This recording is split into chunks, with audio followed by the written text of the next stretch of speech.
یہاں جتنے بیٹھے ہوئے ہیں اپنے سینے پہ ہاتھ رکھ کر کے سوچئے اور غور کیجئے کہ آخر ہم سودی کاروبار سے کیوں نہیں بچنا چاہتے؟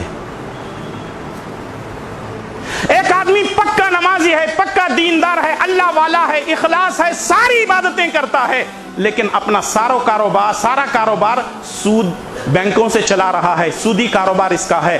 اب لوگ کہتے ہیں مولانا سود ہمیں لے رہے نہیں، دینا جتنا گناہ ہے لینا بھی اتنا گناہ، اور جتنا لینا گناہ ہے اتنا دینا بھی گناہ۔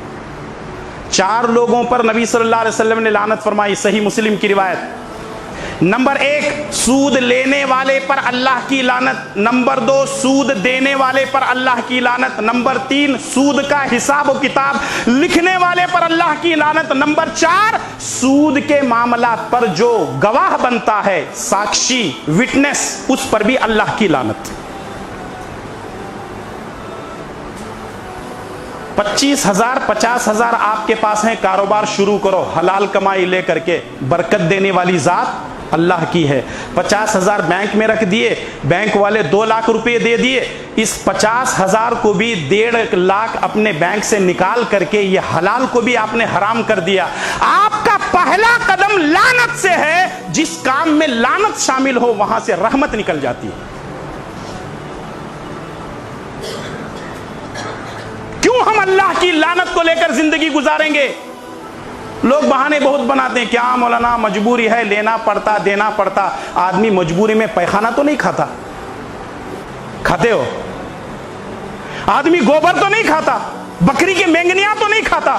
جب یہ نہیں کھا سکتا تو پھر سود آدمی کھانے کے لیے یا سود دینے کے لیے تیار کیوں ہو جاتا ہے؟ ذرا میں آپ کو ایک بات بتاتا ہوں 2 منٹ کے لیے بس۔ اللہ تعالیٰ نے قرآن کریم کے ایک آیت کو 4 مرتبہ الگ الگ جگہوں پر دہرایا ہے، سورہ انعام میں بھی ہے، سورہ بقرہ میں بھی ہے، غالباً سورہ نمل میں بھی ہے۔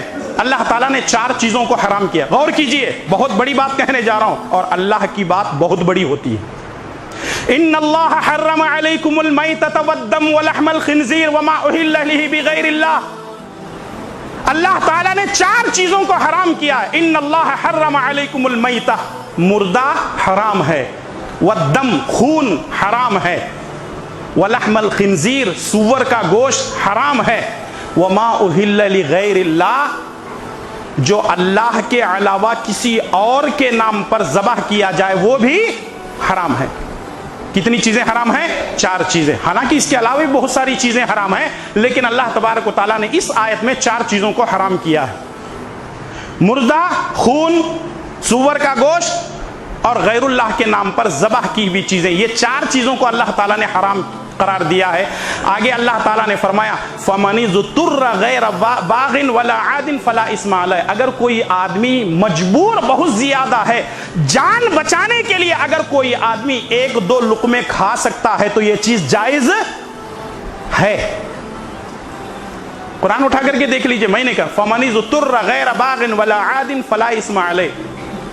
سرکشی کرنا، بغاوت کرنا مقصد نہیں ہے، اور عادت بنا لینا مقصد نہیں ہے، بلکہ اپنی جان بچانے کے واسطے کہیں جنگل میں پھنس گیا، کسی مشکل وقت میں آ گیا، تو ایسی حالت میں یہ 4 چیزوں میں سے کوئی بھی چیز اس کو جان بچانے کے لیے مل رہی ہے تو وہ کھا سکتا ہے۔ لیکن پورے قرآن اور حدیث کے اندر دیکھ لیں، اللہ تبارک و تعالیٰ نے یہ نہیں کہا کہ تم سود کھا سکتے ہو۔ اس کا مطلب یہ ہے کہ سود کھانا یہ مردار کھانے سے بھی بدتر ہے، خون کھانے اور پینے سے بھی بدتر ہے، سور کے گوشت سے بھی بدتر ہے، اور غیر اللہ کے نام پر جو ذبح کیا جاتا ہے اس سے بھی بدتر اگر کوئی چیز ہے تو وہ کیا ہے؟ سود ہے۔ اور اس سے بڑی بات یہ ہے کہ اللہ تعالی نے دنیا میں چوری کرنے والے کی سزا مقرر کر دی ہے، زنا کرنے والے کی سزا مقرر کر دی ہے، تہمت لگانے والوں کے اوپر سزا مقرر کر دی ہے۔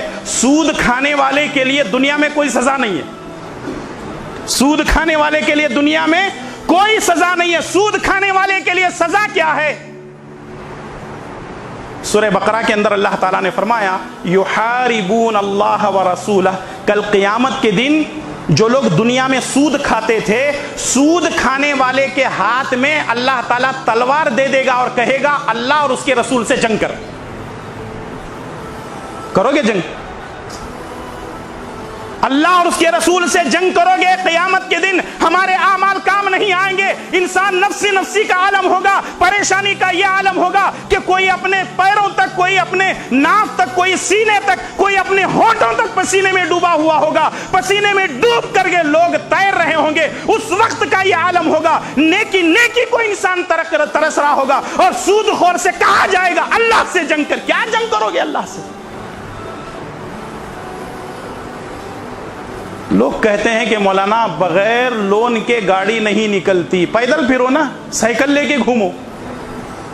شان دکھانا ہے لوگوں کے پاس. آن بان شان میں ساری دنیا ختم ہو رہی ہے. اللہ کے پاس گئے تو 0 + 0 = 0. کوئی حساب و کتاب نہیں. اللہ کہے گا جا تیرے لیے جہنم تیار ہے. میری مخالفت کر کے آیا نا، اب تجھے جنت میں جگہ نہیں ملے گی.